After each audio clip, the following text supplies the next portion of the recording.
Good morning students, कैसे हो आप सब लोग। आशा करती हूँ आप सब लोग अच्छे होंगे और स्वस्थ होंगे।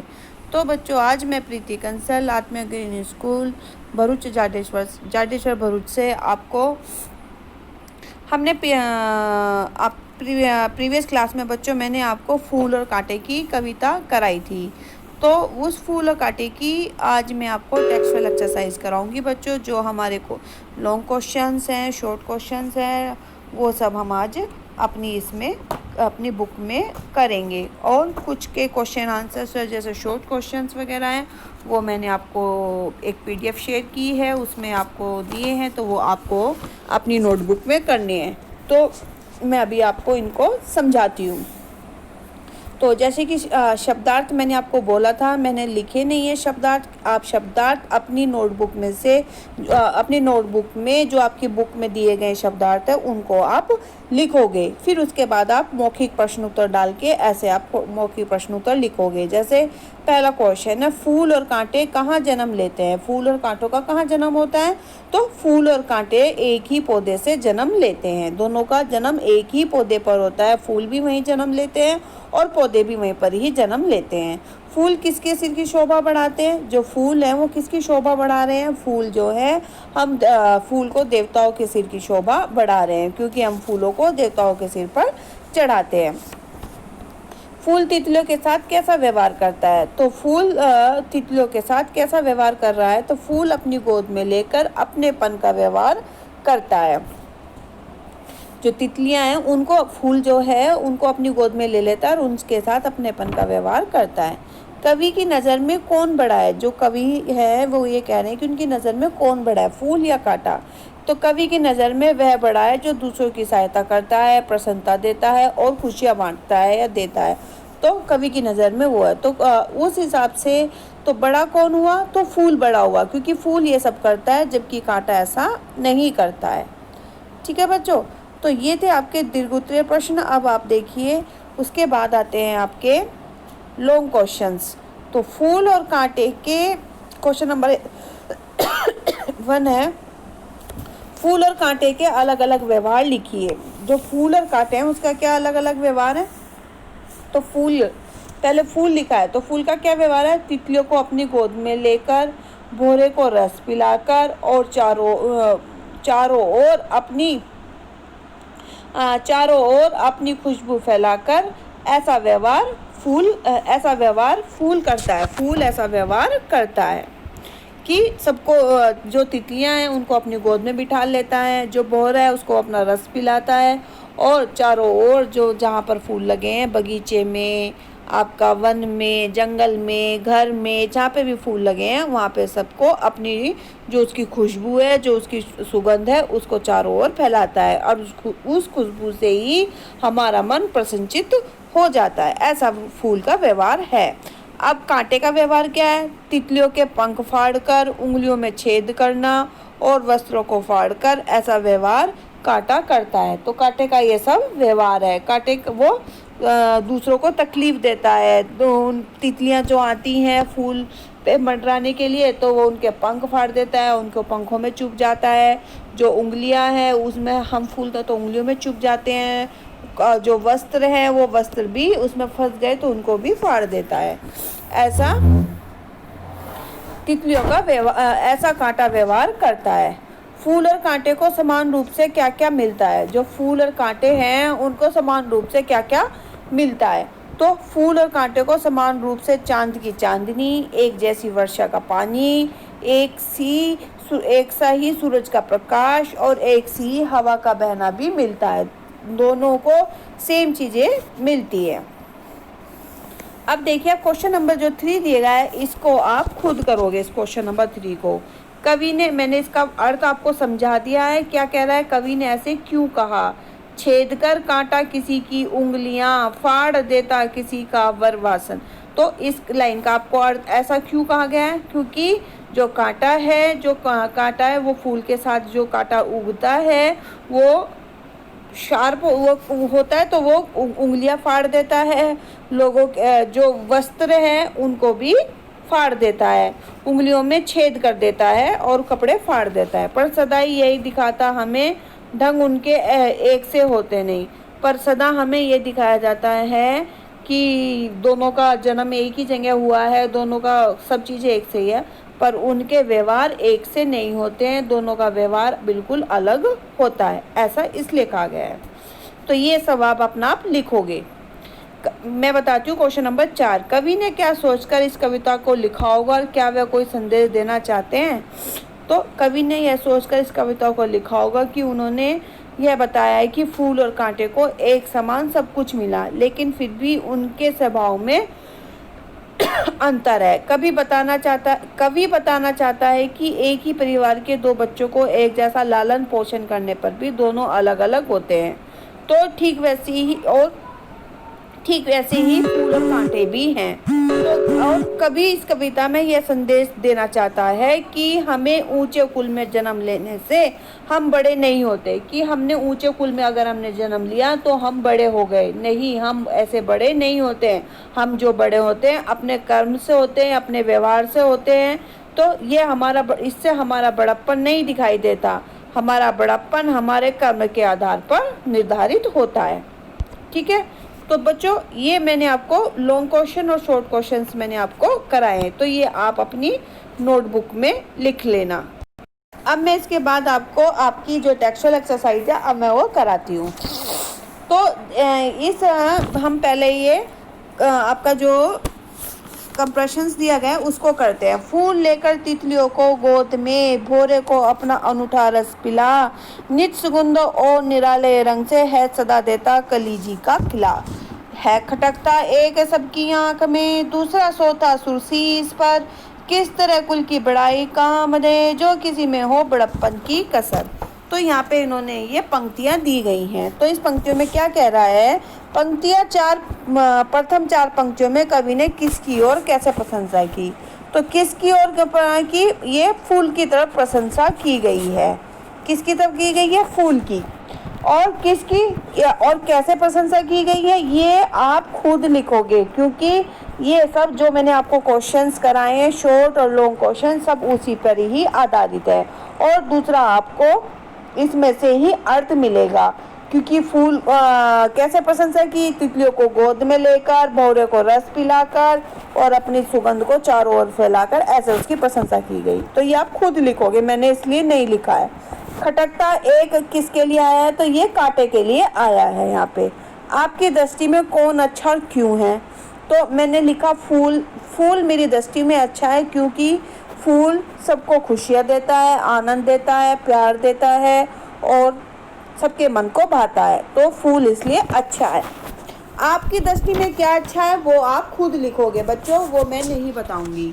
ठीक है, आपको हो सकता है आपको क्या अच्छा लगे, सबकी अपनी अपनी पसंद होती है, तो इसलिए आप अपनी दृष्टि में, आपकी दृष्टि में कौन अच्छा है वो आप लिखोगे और उसके बारे में बताओगे।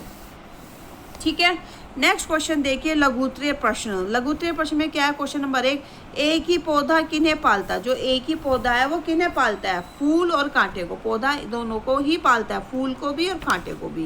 कांटे का कार्य क्या करता है? कांटा क्या कार्य करता है? सबको चुभता है, तकलीफ देता है, उंगलियों में छेद करता है। फूल और कांटा किस किस रूप में लोगों के प्रतीक हैं? फूल जो है वो शांति का, प्यार का, खुशी का, उत्साह का, आनंद का, इन सब का है। जबकि जो कांटा है वो क्या है? वो नफरत का है, दुख है, चुभन है, वो सब ये देता है। ठीक है बच्चों, तो ये आपका हमारा टेक्सचुअल एक्सरसाइज थी। अब हम करते हैं व्याकरण बोध। भाषा सौंदर्य में देखिए आप, ये क्या कह रहा है कि इसमें अनुप्रास अलंकार दिया गया है। तो अनुप्रास अलंकार क्या है? जिस शब्द में और जिस वाक्य में एक शब्द की या एक वर्ण की बार बार आवर्ती हो रही है, बार बार पुनरावृत्ति हो रही है, बार बार आ रहा है, बार बार प्रयोग किया जा रहा है, तो वहाँ पर क्या अनुप्रास अलंकार होता है। क्या होता है? मैं फिर से एक बार रिपीट कर रही हूँ। जिस वाक्य में एक वर्ण की, एक शब्द की बार बार प्रयोग किया जा रहा है, बार बार आवर्ती हो रही है, बार बार पुनरावृत्ति हो रही है, उसको हम अनुप्रास अलंकार कहते हैं। जैसे मैंने बोला आपको, चारू चंद्र की चंचल किरणें, ठीक है, तो इसमें आपका च च च च की बार बार आ रही है। चारू चंद्र की चंचल किरणें, ठीक है। ऐसी चंदू के चाचा ने चंदू की चाची को चांदनी रात में चांदी की चम्मच में चटपटी चटनी चटाई। इसमें क्या हुआ, च शब्द बार बार आ रहा है। अब एक और मैं सेंटेंस, एक और आपको मैं मुहावरा बताती, वो सॉरी दोहा बताती हूँ। नारी विच सारी है, सारी विच नारी है, नारी ही की सारी है, सारी ही की नारी है। इसमें भी नए शब्द की बार बार आवृत्ति हुई है, तो इसमें भी अनुप्रास अलंकार होगा। तो अब आप देखिए, अब यहाँ पर जिस शब्द की बार बार आवृत्ति हो रही है तो वहाँ पे अनुप्रास अलंकार होता है। तो अब नीचे आपके कुछ एग्जाम्पल्स दिए गए हैं जिस शब्द में बार बार एक ही शब्द की आवृत्ति हो तो वो क्या होगा, अनुप्रास। तो अब ये वाक्य देखिए आप नीचे, क्या देखिए, मृदु मंद मंद मंथर मंथर तिर रही खोल पालो के पल। तो इसमें किस शब्द की बार बार आवृत्ति, वर्ण की आवृत्ति हो रही है, मैं शब्द की, क्योंकि मृदु मंद मंद मंथर मंथर, इसमें बार बार मैं आ रहा है, तो यहाँ पे क्या हुआ, अनुप्रास अलंकार। इससे नीचे देखिए नेक्स्ट, इस करुणा कलित हृदय में अब विकल रागनी बजती। इसमें दो बार हुआ तो ये नहीं है, यहाँ पे अनुप्रास अलंकार नहीं है। अब मैंने ये चारू चंद की चंचल किरणें, ये मैंने आपको बोला था, तो इसमें आपका दूसरी चीज, एक और अनुप्रास अलंकार की पहचान है कि दो या दो से अधिक आए तो ही वहाँ पे अनुप्रास अलंकार होगा। ऐसे नहीं कि दो बार, अगर एक बार आया तो वहाँ पे अनुप्रास अलंकार नहीं हो। दो से अधिक बार, दो या दो से अधिक बार आना चाहिए। अब देखिए, तरणी तरुजा तट तमाल तरुवर बहु छाए, तो यहाँ पे क्या हुआ, यहाँ पे भी अनुप्रास अलंकार होगा। नेक्स्ट है, रो रो कर सिसक सिसक कर मैं कहता करुण कहानी। तो इसमें भी आपका रो रो कर दो बार आया, सिसक सिसक कर, तो इसमें कोई भी एक शब्द दोबारा बार बार रिपीट नहीं हो रहा है, तो यहाँ पे क्या हुआ, अनुप्रास अलंकार नहीं है। रघुपति राघव राजा राम पतित पावन सीताराम। रघुपति राघव राजा राम, देखो इसमें भी रह की आवृत्ति हो रही है, बार बार रह प्रयोग किया जा रहा है, तो यहाँ पे भी आपका क्या हुआ, अनुप्रास अलंकार हुआ। ठीक है बच्चों, तो नेक्स्ट है, अब आप देखिए, अनुप्रास अलंकार होने के बाद अब व्याकरण बोध से हम आए, पाठ में आए पर के प्रयोग। तो अब इसमें आपको क्या करना है कि जो शब्द यहाँ पर दिए गए उनके अनेकार्थी शब्द लिखने हैं। तो अनेकार्थी शब्द क्या होते हैं कि एक शब्द दिया होता है उसका, जैसे कि पर दिया गया है तो पर ऊपर भी होता है और पर के पंख भी होते हैं, और पर किंतु या लेकिन, तो एक से ज़्यादा, दो से भी ज़्यादा हो सकते हैं, और दो तो होते ही, सबके अलग अलग बोलने का एक ही प्रोनाउंसिएशन एक ही होता है, लेकिन अर्थ अलग अलग होते हैं, तो उन्हें अनेकार्थी शब्द कहते हैं। तो अब आप यहाँ पे देखिए, कुल दिया गया है तो कुल का क्या हुआ, वंश हुआ, और कुल जोड़ हुआ। ठीक है, श्याम काला, और श्याम भगवान कृष्ण का नाम भी होता है। ठीक है, रस स्वाद होता है और रस सार भी होता है। वर दूल्हा, वर वरदान। दूल्हा मीन्स जो आपका ब्राइड है, ओ सॉरी ब्राइड बोली, जो दूल्हा, जो शादी में दूल्हा बनता है, ग्रूम है। और वर है वरदान, ये जो हम भगवान से वरदान मांगते हैं। सुर देवता, सुर स्वर। जी मन, और जी जब हम किसी नाम के आगे लगाते हैं, रमा जी, अमित जी, ऐसे सम्मान पूर्वक जी का प्रयोग करते हैं। ठीक है, नेक्स्ट क्वेश्चन नंबर 2 देखिए, निर्देश अनुसार उत्तर लिखिए। शुद्ध सम भिन्नार्थ शब्दों के अर्थ लिखिए। आपको यहाँ पे जो शब्द दिए गए हैं उनके, उन श्रुति सम भिन्नार्थ शब्दों के अर्थ लिखने हैं। ठीक है, क्या है, सूर पहला, तो उसका क्या हुआ, हमारा देवता, लेकिन बड़ा हो गया सूर, तो उसका क्या हो गया, अंधा। फिर कुल वंश हो गया, और कुल तट हो गया हमारा। नेक्स्ट क्या दिया, मुहावरों के वाक्य बनाइए। जो मुहावरे दिए गए हैं इनके अर्थ लिख के आपको वाक्य बनाए। मैंने अर्थ बना दिए, अर्थ बताए हैं, वाक्य आप खुद लिख लेना। क्या है, जी की कली खिलना, मन प्रसन्न होना, और आँख में खटकना, नज़रों में आना। तो ये दोनों के मैंने अर्थ बताए आपको। इनका वाक्य प्रयोग कैसे, मन प्रसन्न होना, जी की कली खिलना, कि मेरा आज मैं रामचंद्र जी को वापस अयोध्या देखकर जी की कली खिलना, कौशल्या माँ रामचंद्र जी को वापस अयोध्या में वापस देखकर जी की कली खिलना हो गई हुई थी। तो मन प्रसन्न हुआ था या होना। आंखों में खटकना, नजरों में आना। अध्यापक की रोहित अध्यापक की आंखों में खटक रहा था। ठीक है। ग का देखिए दो दो पर्यायवाची लिखिए। चांद और हवा का मयंक, चांद का और हवा का वायु। विलोम शब्द लिखिए। प्यार का नफरत, शाम का श्वेत, सुगंध का दुर्गंध और जन्म का मरण। बड़प्पन में मूल शब्द प्रत्यय अलग कीजिए, तो बड़ा प्लस पन। सुगंध में मूल शब्द एम उपसर्ग, तो आपका मूल शब्द इसमें क्या है? गंध, और उपसर्ग क्या हुआ? सु। एक वचन लिखिए, तो एक वचन हवा का हवा, हवाएं का हवा, कांटे का कांटा, तितलियां का तितली, भोरे का भोरा। ठीक है बच्चों, तो ये बच्चों आज आपकी एक्सरसाइज पूरी हो गई है इसकी 7th की, इसकी फूल और कांटे की, और ये हमारा लेसन भी कंप्लीट हो गया है।